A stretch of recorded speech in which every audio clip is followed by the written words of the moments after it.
All right. Well, let me shoot on over to Full Metal Alchemist then. So we're at episode 34, Ice Queen.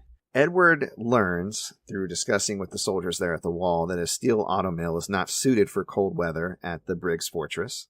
And Olivier asks the Elric brothers about the purpose of their arrival. And they kind of very obviously hold back information, but just kind of land on they're searching for May because they want to learn alchemy. Olivier is actually also intrigued because she's quite interested in alchemy. Edward is kind of getting a tour from one of the soldiers there named Major Miles, who happens to be part Ishvalan, and kind of challenges him. They challenge each other on the, being in the army and the stuff that they've done, especially when, with the slaughter of the Ishvalans. And Edward says a very odd phrase, and I'm like, you're almost there, buddy. And it stood out to me, so I took a note of it. He said, I think people should ignore their race and try to treat each other equally. And I was like, ooh, missed the mark. Right. Let's not ignore it, but let's treat each other equally. It's a Japanese show, and they're homogenous, and I think that they were doing good because it's easy for them to ignore backgrounds because that's just not a part of their history. But I was like, that's part of the problem.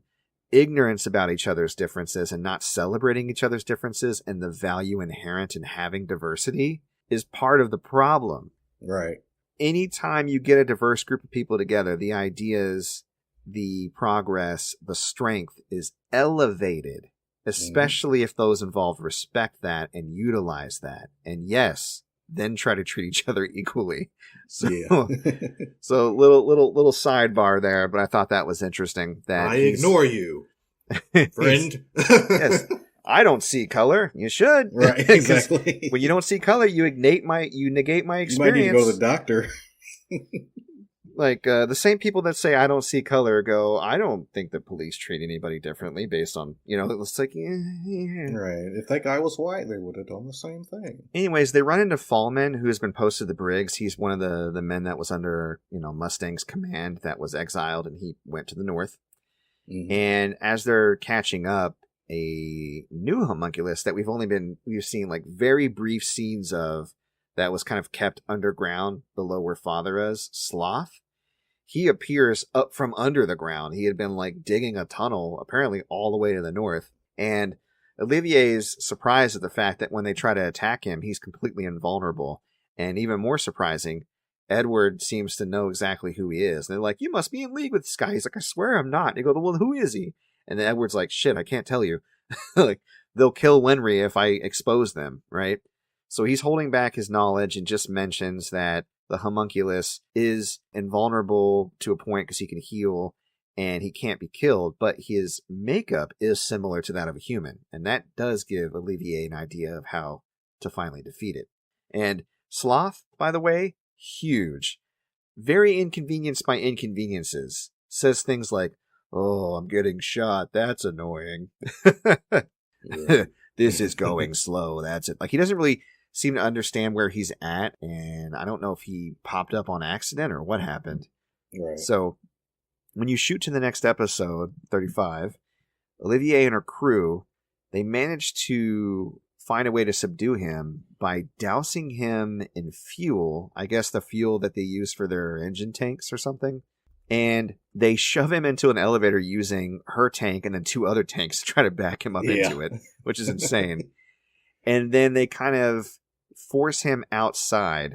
And when he gets blasted outside and he falls down into the blizzard, he immediately starts to freeze because apparently the fuel that they use, the way that it's the composition of it, fast freezes in the cold, which I don't know why you'd want that type of fuel in the cold. Right. Didn't make any sense to me, but maybe it's because it burns a certain way. I don't know. Yeah. So he freezes and then stops moving, and then they've essentially, they'll deal with him in the spring. Right. Stay there till spring, you monster.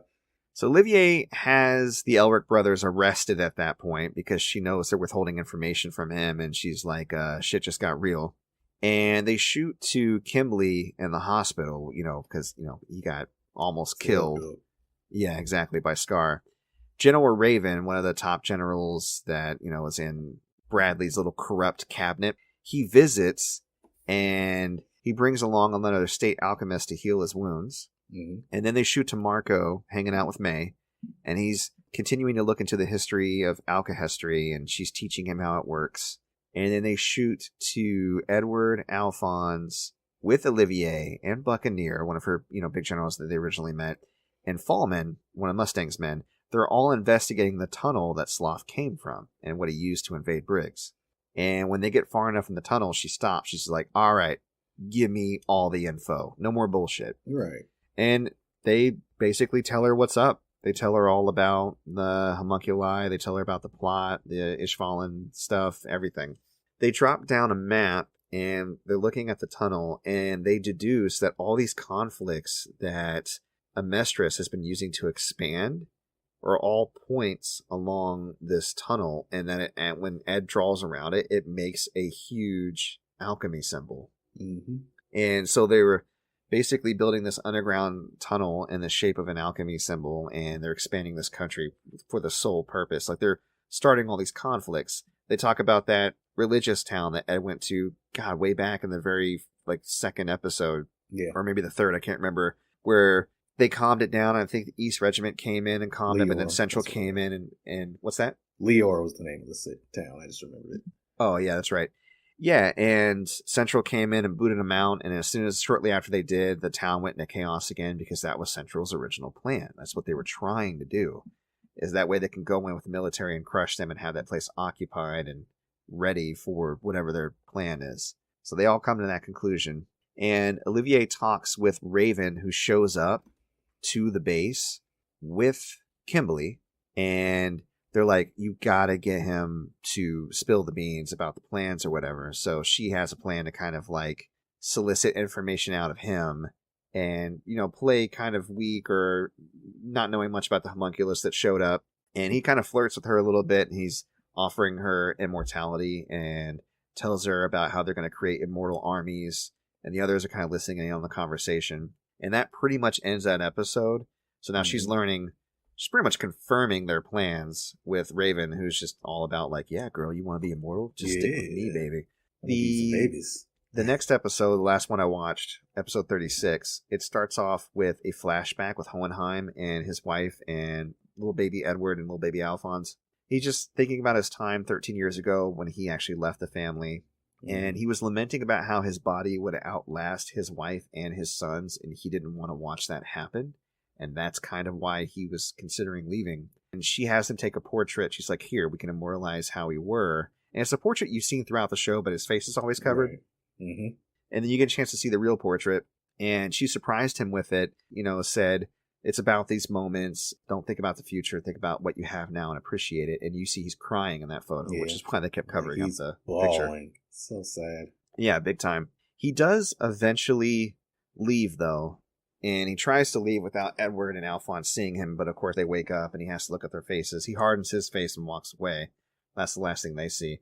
I can't remember exactly why he goes ahead and decides to leave, though. Do you remember? They haven't told you yet. Oh, okay. So there was a reason for him leaving, but it wasn't divulged, and it wasn't because he was afraid of watching them grow old anymore, because that had been kind of resolved. But that's the scene we get to kind of relive. Shooting back to the present, soldiers that are investigating the tunnels under Briggs Fortress, Olivier's soldiers, they're kind of riding on horses, trying to see how far they go. This shadow kind of shoots across the tunnel, and you see an eye similar to the Eye of Truth, and then spikes shoot out and just kill all of them. They get fucking massacred. Eviscerated. Yeah, it's bad. It is some berserk type stuff. Yeah. To compare it to something. Raven, still meeting with Olivier, tells her to go ahead and put Sloth back into the tunnel and seal it off and not worry about her men who have not returned, which kind of pisses her off. She's like, but she's still trying to play friendly with him, so she agrees. They put Sloth, they pick him up or whatever via crane. He's thawing out. They put it back in the tunnel, and he just keeps digging. Yeah. He goes off. Oh, such a pain. And Miles is stalling Kimberly for time in another part of the fortress, while Olivier and Raven are watching the tunnel hole, the main one, get covered up with cement. And then she just stabs him and tosses him in there. Yep. She's like, bye, Raven. I got everything I need from you. Yeah, that was crazy. Yeah, that was crazy. She shows a few of her men a separate entrance to the tunnel so they can try and investigate, get their men back if they can. And then Kimberly, actually brings Winry over to see Edward and Alphonse, because apparently she was with them. Right. Just to kind of subtly remind them of their situation. Like, you're up here, you haven't spilled the beans yet, but remember, if you do, Winry's close by. We can kill her anytime we want. You know you don't fucked up, right? Yeah, right. And then Scar and Yoki, they shoot back to that. They finally reunite with May and Marco, and so they're all together now, kind of doing the whole alchemy research thing. And Mustang receives information about the events in Briggs from his intelligence sources, and a message directly from Olivier. And that's where we end the episode. What do you think? I think whatever is about to pop off, it's going to pop off soon. Yeah. I mean, pretty much the cat's out of the bag for members of the military that are not already on board with the plan. And Edward and Alphonse are gathering a decent amount of allies. Pretty soon, Scar and Marco and May, they're coming to their own conclusions and everything. I think they're going to team up. So it's about to go down, it feels like. A lot of major players are in the same area. So. Yep. So we'll see how all that goes, and see. I guess despite the threats, a good thing Winry's there to help out. Right. So because he definitely needs an auto mail.